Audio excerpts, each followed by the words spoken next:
पुराने शहर की एक तंग सी गली थी। नाली बहती रहती थी। गली के बच्चे चप्पलें खो बैठते थे। वहीं पर एक पुरानी झोंपड़ी में रहती थी मौसी रानी, 55 साल की।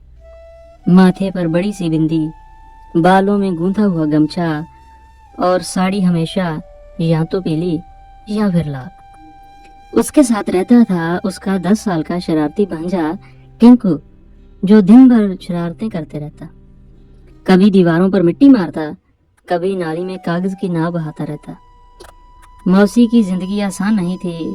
पति बरसों पहले चल बसे थे और बेटा नौकरी के लिए शहर चला गया था, पर लौटकर कभी नहीं आया। घर में एक पुराना ढीला पड़ा था जो कभी सब्जी बेचने के लिए इस्तेमाल होता था, अब कबाड़ी की चीजों के नीचे दबा पड़ा था। एक दोपहर भूख इतनी लगी कि टिंकू ने रोते हुए कहा, मौसी, पेट में चूहे दौड़ रहे हैं, कुछ बनाओ ना। मौसी ने देखा चूल्हा ठंडा था, आटा नहीं था, बस 3 आलू और 2 सूखे पाव पड़े थे। मौसी ने थोड़ा पानी उबालकर उसमें नमक डाला और खुद भी समझ गई ऐसे काम नहीं चलेगा। टिंकू बोला, मौसी, कुछ काम शुरू करो ना, वो पुराना ठेला तो पड़ा है, उसमें कुछ बेच ही लो। मौसी ने गहरी सांस ली, एक टक ठेले को देखा और बोली, ठेला तो ठीक है, लेकिन बेचें क्या? टिंकू बोला, तू वो मुंबई वाला बड़ा पाव बनाती थी ना, वही बनाओ मौसी, देखना लोगों की लाइन लग जाएगी।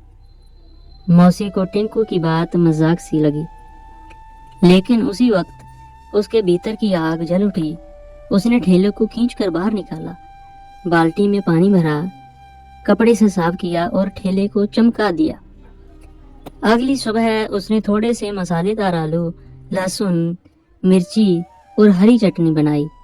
सूखे पाव को घी में सेका और 10 बड़ा पाव तैयार कर लिए। ठेले के ऊपर लिखा, मौसी वड़ा पाव, स्वाद ऐसा जो दिल छू जाए।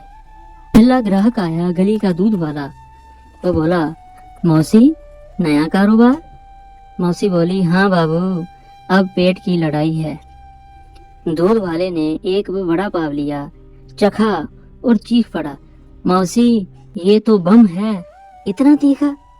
मौसी ने मुस्कुराते हुए कहा, बेटा, जिंदगी में थोड़ा तीखा भी जरूरी है, तभी तो मजा आता है। टिंकू पीछे से बोला, बोलो जोर से, मौसी वड़ा पाव की जय। बच्चे हंसने लगे और देखते ही देखते मौसी के वड़ा पाव की महक दूर दूर तक फैल गई। हर दिन भीड़ बढ़ती रहती। स्कूल के बच्चे लाइन में लगते, कोई कहता, मौसी एक्स्ट्रा चटनी देना, तो कोई बोलता, मौसी कम तीखा रखना, नहीं तो मम्मी डांटेगी। मौसी सबकी सुनती, हंसती और प्यार से सबको खिलाती। टिंकू ने ठेले के नीचे स्पीकर भी जोड़ दिया, जिसमें बजता था, आओ आओ, मौसी के वड़ा पाव खाओ। एक दिन एक कॉलेज गर्ल आई, फोन से वीडियो बनाती हुई बोली, गाइस, आज मैं खाने वाली हूँ शहर का सबसे तीखा वड़ा पाव, मौसी के हाथ से। उसने एक वड़ा पाव खाया, आंखें फाड़ कर बोली, oh my God, it's spicy but awesome. Video Instagram पर वायरल हो गई, 5 लाख व्यूज, हजारों कमेंट्स और अगली सुबह मौसी के ठेले के सामने लंबी लाइन लग गई। अब मौसी स्टाइल से वड़ा पाव बेचती थी, सिर पर टोपी, सामने QR कोड और टिंकू कार्ड मशीन लेकर खड़ा रहता था। एक दिन बड़ी सी गाड़ी आई, जिसमें से उतरे एक सूट बूट वाले साहब। उन्होंने कहा, मौसी जी, मैं एक बड़ा बिजनेस चलाता हूँ, मैं चाहता हूँ कि आपकी दुकान की फ्रेंचाइजी खोलूं। मौसी ने हैरान होकर कहा, बेटा, मैं तो फ्राई करती हूँ, ये फ्रेंचाइजी कौन सा तड़का है?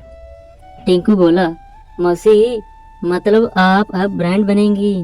मौसी बोली, ठीक है, लेकिन मेरी चटनी का राज कोई नहीं लेगा, ये शर्त है।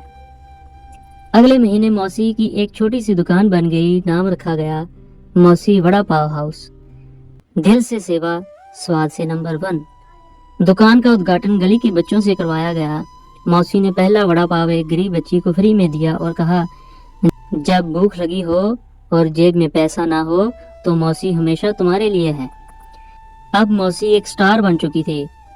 रिपोर्टर आए, कैमरे लगे। एक रिपोर्टर ने पूछा, मौसी जी, आपने सब कुछ अकेले किया, इसका क्या राज है? मौसी बोली, राज तो चटनी में है बेटा, लेकिन असली ताकत मेरे हौसले में है। रिपोर्टर बोला, कोई संदेश आज की पीढ़ी के लिए? मौसी ने मुस्कुराते हुए कहा, बेटा, ना पढ़ाई जरूरी है, ना पैसे, बस इरादा चाहिए और मेहनत का तड़का। ठेला भी दुकान बन सकता है अगर दिल से बनाओ। टिंकू पीछे से चिल्लाया, और मौसी की डांट का एक्स्ट्रा मसाला मत बोलो। सब हंसने लगे। आज भी मौसी रोज दुकान पर बैठती है। एक कोने में चूल्हा जलता है, वड़ा तलता है, चटनी बनती है और गली के बच्चों की हंसी गूंजती है। जो भी बच्चा भूखा आता है, मौसी फ्री में वड़ा पाव देती है। वह कहती है, पेट की आग बुझाने से बड़ा कोई धर्म नहीं। दुकान के पीछे दीवार पर लिखा है, काम छोटा नहीं होता, सोच बड़ी होनी चाहिए। इस कहानी से हमें शिक्षा मिलती है, मेहनत और लगन से कोई भी इंसान कुछ भी कर सकता है, बस शुरुआत चाहिए। गरीब होना कोई गुनाह नहीं है, लेकिन हाथ पर हाथ धरकर बैठे रहना जरूर गुनाह है। ऐसी मजेदार कहानियों के लिए हमारे चैनल को जरूर सब्सक्राइब करो। वीडियो पूरी देखकर नीचे कमेंट जरूर लिखना। धन्यवाद।